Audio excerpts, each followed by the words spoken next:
क्या सच में इस दुनिया में ऐसे लोग हुए हैं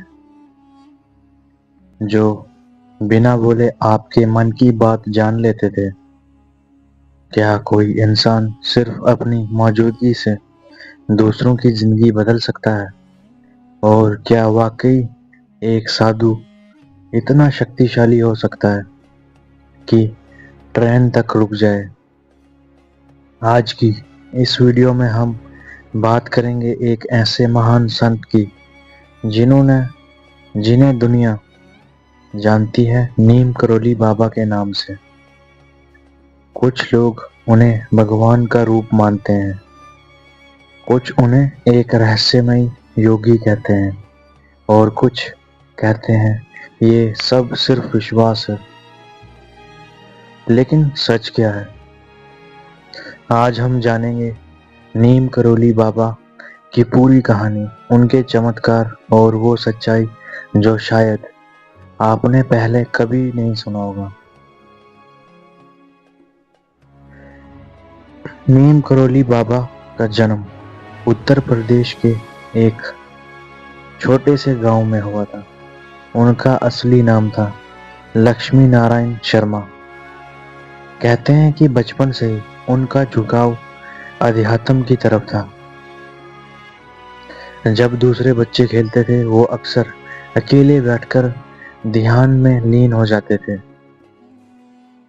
उनके अंदर एक अलग ही शांति थी, जैसे वो इस दुनिया के नहीं किसी और ही लोक के हों। कम उम्र में ही उन्होंने घर छोड़ दिया और साधु जीवन अपना लिया।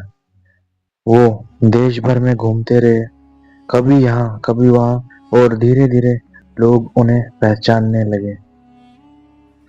कहते हैं एक बार वो एक गांव पहुंचे जिसका नाम था नीम करोली। वहीं से उनका नाम पड़ा नीम करोली बाबा। लेकिन असली कहानी उससे भी ज्यादा दिलचस्प है। एक बार उन्हें ट्रेन से उतार दिया गया क्योंकि उनके पास टिकट नहीं था। जैसे ही ट्रेन आगे बढ़ने लगी वो चल ही नहीं पाई। काफी कोशिशों के बाद भी ट्रेन नहीं चली। फिर किसी ने कहा उस साधु को वापस लाओ। जैसे ही बाबा को ट्रेन में बैठाया गया तो ट्रेन चल पड़ी। इस घटना के बाद लोग उन्हें एक साधारण इंसान नहीं मानते थे। नीम करोली बाबा के बारे में सबसे ज्यादा चर्चा उनके चमत्कारों की होती है। कहते हैं कि वो लोगों के मन की बात बिना बोले जान लेते थे। कोई उनके पास आता और वो पहले ही उसकी समस्या बता देते थे। कई लोगों ने दावा किया कि उनकी गंभीर बीमारियां ठीक हो गई। एक भक्त ने बताया वो बहुत परेशान था। जैसे ही बाबा के पास गया, बिना कुछ बोले बाबा ने कहा सब ठीक हो जाएगा, और सच में कुछ ही समय में उसकी जिंदगी बदल गई। लेकिन क्या ये सच था या सिर्फ आस्था का असर? ये आज भी एक रहस्य बना हुआ है। नीम करोली बाबा के भक्त सिर्फ भारत में ही नहीं बल्कि विदेशों में भी थे। कई विदेशी लोग भारत आए सिर्फ उनसे मिलने के लिए।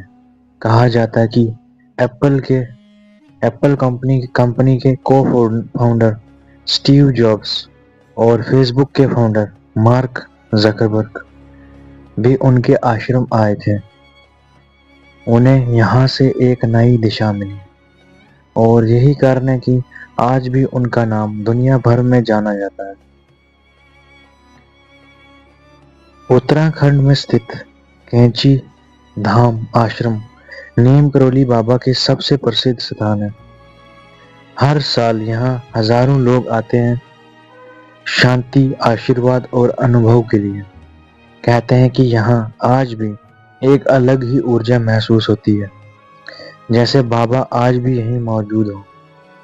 अब सबसे बड़ा सवाल, क्या ये सब सच है? ये सिर्फ लोगों की आस्था। विज्ञान इन चमत्कारों को साबित नहीं कर पाता, लेकिन जिन लोगों ने इसे महसूस किया है उनके लिए ये पूरी तरह सच है। शायद स्पिरिचुअलिटी वही है जहाँ लॉजिक खत्म होता है और विश्वास शुरू होता है। नीम करोली बाबा ने कभी खुद को भगवान नहीं कहा। उन्होंने हमेशा एक ही बात सिखाई, सबसे प्रेम करो, सबकी सेवा करो और भगवान को याद रखो। उनकी यही सीख आज भी लाखों लोगों को प्रेरित करती है। तो दोस्तों, ये थी कहानी नीम करोली बाबा की, एक ऐसे संत जो आज भी लोगों के दिलों में जिंदा है। अब सवाल आपसे, क्या आप इन चमत्कारों पर विश्वास करते हैं या आपको लगता है ये सिर्फ कहानियां हैं? कमेंट में ज़रूर बताइए। और अगर आपको ऐसी रहस्यमय और सच्चाई से जुड़े वीडियो पसंद हैं तो चैनल को सब्सक्राइब ज़रूर करें। मिलता हूँ आपके साथ नेक्स्ट वीडियो में एक न्यू टॉपिक के साथ।